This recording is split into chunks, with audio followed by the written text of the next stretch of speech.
Wife had an accident. While she was in the hospital, I discovered her 6-month affair through her phone. I left her there, moved her things out and filed for divorce. Yesterday I got a call from the hospital that my wife, Andrea, 29F, met with an accident. In my 35-minute drive to the hospital, I just prayed Lord my wife be safe. I rushed to the ER to find her getting treated. I felt relieved to know she was out of danger and that it was not a life-threatening accident. The nurse handed me her phone and other belongings. I asked her if they knew how the accident happened. She said the complete details are not there yet, but they have informed the cops and they are investigating the car. The cops arrived and gave me a copy of their initial investigation. I was shocked to find that she was intoxicated, rammed into a parked car, and later derailed onto a sidewalk. Luckily she didn't drive to the other side and hit the road, otherwise, it would have been fatal. As the information about the accident unfolded, I grew suspicious. First, she was not supposed to be driving through the road where the accident happened. It was Wednesday afternoon and she was supposed to be at work and not driving 25 miles away from home. Second, why would she be drunk in the afternoon? The cops handed me the copy of the dashboard footage and it suggested that Andrea was playing loud music and rash driving. The alcohol was determined during her medical examination. I was investigated for an hour. The cops wanted to know if she was depressed or had a fight with me before she decided to get drunk and ram into a parked car. I had to show them the chats of yesterday and the day before. She texted me in the morning yesterday asking if I would come late or usual. I said usual, but if I think it's gonna be late, I'll inform. She ends it with a love you and heart emoticon. I had no phone call with her after that for the cops to think I was behind her depression or dilemma or whatever it was. They asked me what Andrea was doing in the accident location, where she was returning from. I said I had no idea. Initially, they did not believe me, but after an hour-long investigation, they let me go. They had no reason to suspect me. I was then allowed to meet Andrea. I enter her cabin and cuddle her. She was partly conscious. The first thing she asked me, "Where is my phone?" I was shocked. She was still under local anesthesia, in pain, but all she cared about was her phone. I lied that it was with the hospital authorities. She seemed relieved. My mind was already fogged with the investigation report, and now her weird question made me even more suspicious. There were so many questions in my mind, but I decided to park it until she recovers. I cuddled her to sleep. Her behavior sparked curiosity in me. I pulled out her phone from her bag, which the nurse had handed over to me. It was discharged. I used my power backup to charge it. As soon as I switched it on, it started buzzing with several notifications. I put it on silence mode. All the buzz subsided in a minute, but there was a continuous notification popping up from one chat. I couldn't read the message from the locked screen. Then there was a call from someone saved as Corner House. This is a small eatery at the corner of our block from where we regularly order takeaways and home delivery, but why was she getting a call from that restaurant so late at night? I kept staring at the screen, contemplating whether to respond or not. There were some 5 back-to-back calls from that number with an occasional chat notification. I'm not an insecure person who goes around snooping into my wife's personal space, but the circumstantial evidence forced me to forget my morals. I unlocked her phone using her fingerprints. She was in deep sleep under medication, and I spent the night sitting by her bed and uncovering my failed marriage. As I suspected, the chat notifications were from the same contact that she had saved as Corner House. Evidently, she had saved someone else's number with that restaurant name to safeguard herself if I ever happened to see the call or chat notification.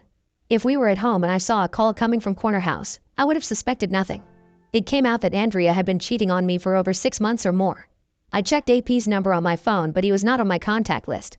I looked it up on a caller app and found his name to be Kevin. I know no one with such a name. It's difficult to determine when it actually started. The chat history was backed up until 6 months back, so I'm guessing it is at least 6 months old, if not more. The chats were outrageous and demeaning to me. It was disheartening to read how she was describing her desires for AP while mocking my abilities in bed. She was telling him how I last for no more than a blink and she has to fake her orgasm to keep me happy. They have been meeting every week and sometimes twice a week at their secret hideout. She met with an accident when she was returning from her fucking session, and that explains why she was asking about her phone, and that's why she was drunk. Knowing Andrea, I understood that they had sex because she likes to have it when drunk. But I thought it was only with me, but there she is, going around fucking men in a drunken state. Reading their chats made me throw up. She was sexting him all the time, in the middle of the night, during her work hours, and even when she was out with me. The last time they sexted was when we were watching a movie, the day before. I remember clearly she was cuddling me and we kissed and made out. I feel so gross to think that she was imagining me to be him all this while. There was no fucking way I could have suspected that she was up to this. We had regular date nights, went on trips, and talked to sleep. Sex was twice a week. Not sure if this is inadequate or okay or how many times others do it. Haven't gone around surveying what others do. It hurts me to think that I was not able to keep her satisfied. Had she told me this, I might have figured out a solution. She never expressed that she wanted more or something else. I thought we were close enough to be brutal honest with each other, but guess we were not. I snooped into her social media account but didn't find AP added there. Their only mode of communication was through chats and calls. How do I find him? Who the heck is this guy who has been satisfying my darling wife? I've been up the whole night. Now I feel dizzy, but the rage in me is not letting me sleep. I want to call AP to the hospital and beat the shit out of him. I don't know what I'm gonna do now. Maybe just need to head out of here. Update 1. You know what? I left that whore at the hospital, threw away her phone, packed her belongings, and dumped it outside my house. I also did a couple of other things. I'll come to it eventually. I left the hospital room and went home, but I was feeling very uneasy. I wanted to do something about my pain. I was racing inside the house thinking what to do while Andrea's phone was continuously buzzing with AP's calls and texts. That son of a bitch was concerned that she wasn't replying. I decided to fix the problem first. I opened the phone and started chatting with him as Andrea. Pasting the text conversation here. Read corner house as AP. Me. Hey, don't call/text me. I don't want to be with you anymore. Corner house? Wait. Why? Corner house, what happened? Are you mad at me for something? Corner house, are you mad that I didn't stay longer? I promise next time we'll spend the day together. Corner house, why ain't you replying? Okay, talk to me first. We can sort this out. Me, I'm never gonna meet you and stop texting me. Corner house, can we meet today and discuss this? Corner house, how about I pick you up from work? I'll tell Connie I'm working overtime. Corner house, okay, are you upset because my divorce got delayed? Trust me, I'm gonna shove the paper to Connie this month. Me, no. Don't do that. I don't enjoy sex with you anymore. You are no more than just a toy for me. Your cock excites me no more. I found another cute guy who lasts longer than you. Corner house, what? You're messing up with me, don't you? Me, I'm not. I'm going out for a date with him tonight. Corner house, don't do this. You know I love you. Me, one more message and I'm gonna tell your wife everything. Corner house, you slut. The beeping stopped after that. Then I accessed her work email on her phone and sent a resignation letter to her manager, asking for an immediate release. He replied asking for a reason. I responded that I, Andrea, am pissed off with the toxic work culture. People there are shit and the manager is a womanizer finding opportunities to grab booties. I also wrote that if he doesn't approve my resignation, I'm gonna expose all the truth to the management. The resignation was approved within minutes. Glad, I was a good listener. Listening to Andrea's work BS actually helped me today. I felt a small victory. So, now she is jobless and single. I have nothing to do with it. She quit her job and dumped her lover. Poor girl. I took her credit card and swiped off all the little money she had. I even burnt all her ID cards, passport, and bank documents and didn't leave a trace of it. I flushed the ashes. If she has to find it, she needs to scavenge the gutter and put it back. One victory after another. It would take her months if not years to get a copy of these documents from the government authorities. She would be on cast for ATL 2 months. She can't go running to government offices to get these documents even if she finds out they are missing. She's gonna face the first blow today when she wakes up from her slumber sleep of anesthesia. I'm gone from the hospital. She doesn't have her phone. No one in her family or friends knows that she's in hospital. She doesn't have her insurance details with her. I'm not saying she would be stuck at the hospital for ages. No, but she would have to struggle for every bit of it. She has no card/money to pay the hospital bills. Even if she manages to contact her insurance provider, she has no ID with her. She might take the authorities' help to call her parents or friends, but that's not gonna be easy. Her parents live 5 hours apart. Let's see how her friends are gonna help.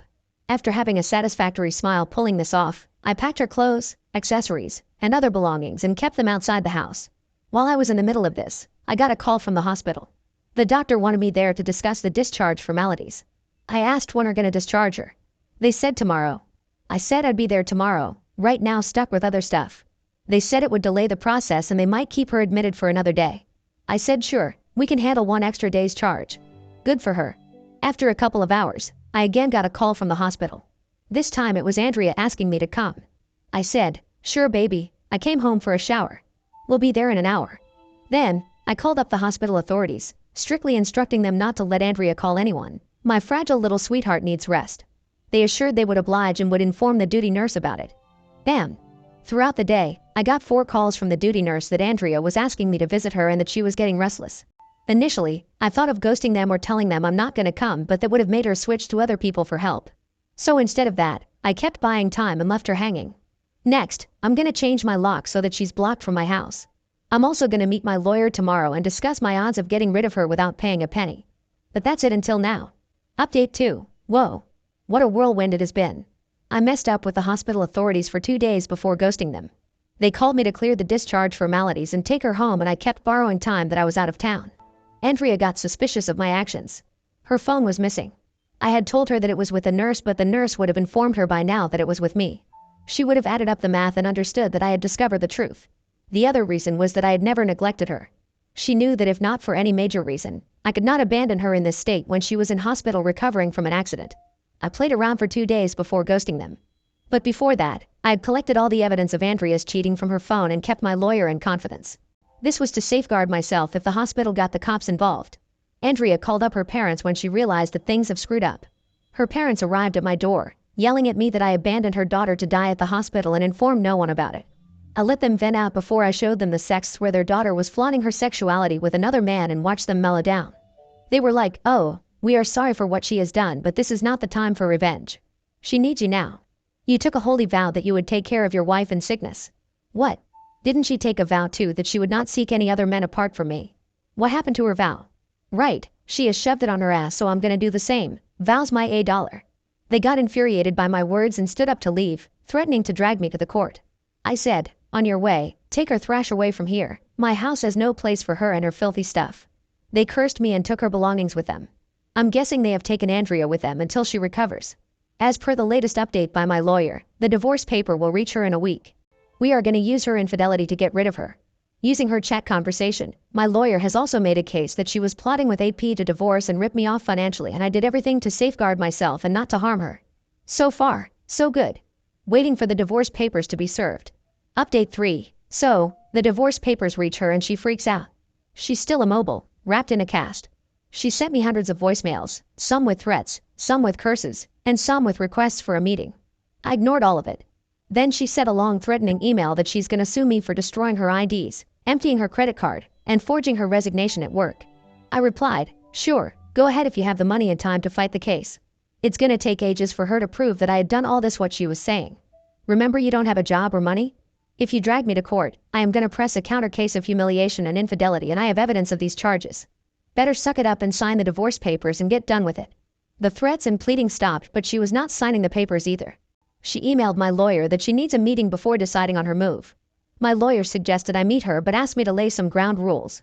Meeting at a public place, no promises, no turbulence, and no physical contact, hugging or whatsoever. Also, our conversation would be recorded so that she doesn't frame me falsely.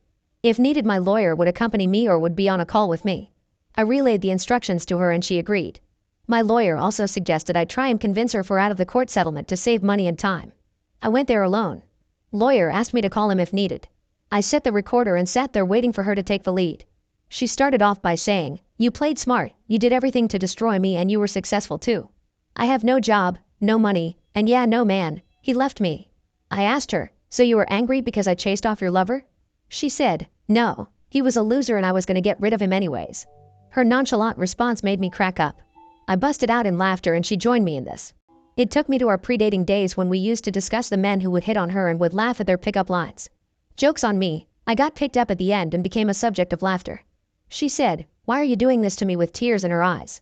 I asked why she cheated on me when we had everything so beautiful. She had no answer. She said it was just for fun and it didn't mean anything. She was just fooling around with AP and called him a simp man. I said, "Well, I guess I'm a simp for sitting here with you and talking to you after you went sleeping with another man behind my back." She said, "Oh, come on, let's move on from this." I said, "I am being civil with you, but this doesn't mean I'm gonna have you back in my life. I'm never gonna forgive you. You hurt me and it was a sheer betrayal. You mocked me and discussed our sex life with your AP. You even said that my small dick went halfway into you and I didn't satisfy you." Tears welled up in my eyes as I said this. This was nothing short of a humiliation for me. She held my hands, cried, and apologized. I shrugged off her hands and yelled, "No touching, stay away from me." She pulled back herself. I wiped my face and said that even if I forgive her, I cannot stop thinking that she was taking our sex life outside our house and mocking me. Whenever I would kiss her or have sex with her, I would always think I'm not enough. Not only her, now I don't think I would ever be confident with any other woman. I would always think, what if she thinks the same as Andrea? What if I'm really not enough? She was again crying and said, "I didn't mean any of those things I said to AP. I said it only to take him in confidence. You are enough. You kept me happy. I was a fool to get distracted and cheat on you, but I promise, I never loved AP but you. I never thought of leaving you. Please, trust me," I said. "Trust you? Never." She pestered me, assuring that she would be loyal and would never lay her eyes on anyone but me. I said, "Didn't you take this vow at the altar yet you slept with another man?" She was left with no choice but to sign the papers. She said okay and pulled out the papers from her bag and signed them with shivering hands. She looked at me with teary eyes while handing over the papers. I was also in tears. All my rage was now flowing out as pain. Everything is over now. We have known each other for more than a decade. To ease the situation, I asked, so would you be running back to AP now? She laughed and said, no, he doesn't want me anymore. He doesn't want to listen that it was you. He said he's not gonna cheat on his wife for a flaky woman. Ops, too bad. With pain and remorse, she said, but you be happy, you got your revenge, you ripped me off everything. I lost everything, guess I deserve it. We left after that. No hugs, no goodbyes. I just stood up and left.